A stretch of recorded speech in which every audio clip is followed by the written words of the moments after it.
Du 2 au 4 mai 2025, c'était le Salon de la Passion médiévale aux Places Belles à Laval et Pur Hasard Médiéval nous a invités pour tourner du contenu. Au bashing, il nous a brièvement introduit au concept du béour. Ça, c'est quoi? Ah, puis check, les autres, ils font du béour. Les autres, ils ont oublié de mettre de la mousse sur leur épée. En ligne avec la programmation du salon, dehors justement, il y avait un tournoi de béour. Ça, c'est un peu une capsule vidéo sur le sport, ainsi que le tournoi qui avait lieu. Mon nom est Jérémy Séguin, mais j'ai le nom de plume de Barboot Berserker. Nice. Puis ça fait combien de temps que tu fais du BO. Du BO. Alors, moi, ça fait depuis l'été 2019, fin 2019. Ça fait à peu près 3 ans là, que je suis là-dedans, mais j'ai accompagné mon frère depuis les 8 dernières années là-dedans. Je fais du vélo depuis à peu près 8 ans. Moi, j'ai rejoint l'équipe en 2019. J'ai mon armure depuis 2020 ou 2021. COVID oblige, ce qui fait en sorte que depuis peut-être 2022-2023, je m'armure de façon régulière.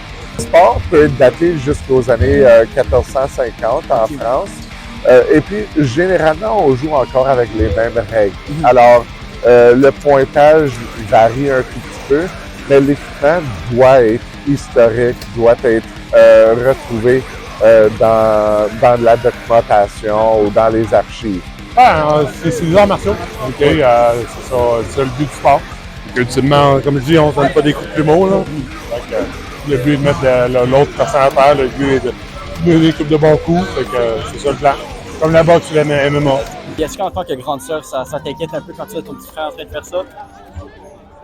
Oui et non. Okay. Parce que l'affaire, c'est que je suis plus inquiète des fois que lui, il blesse quelqu'un.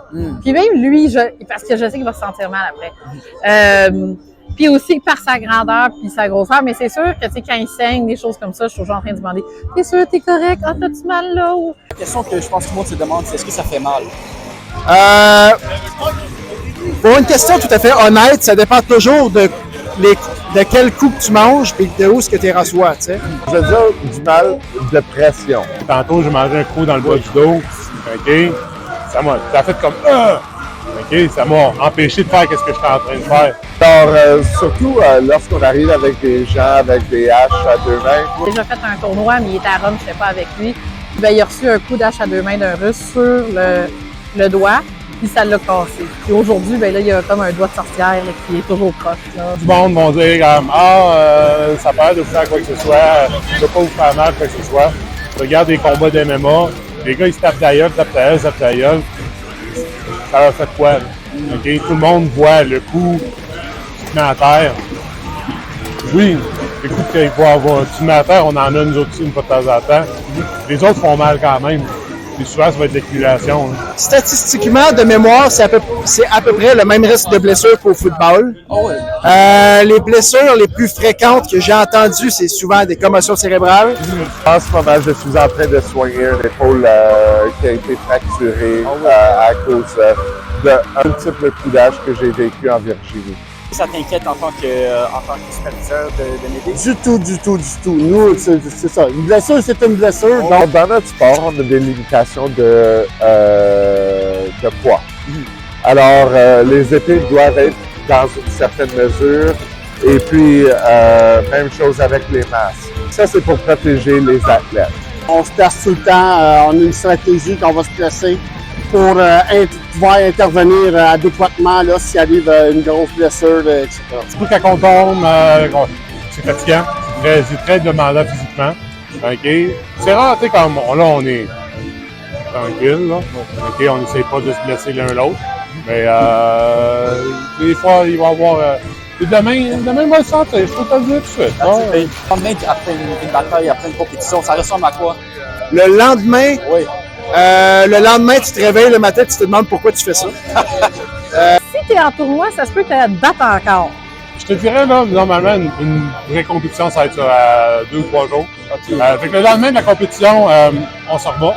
Souvent, le lendemain de cette compétition-là, on se rebat.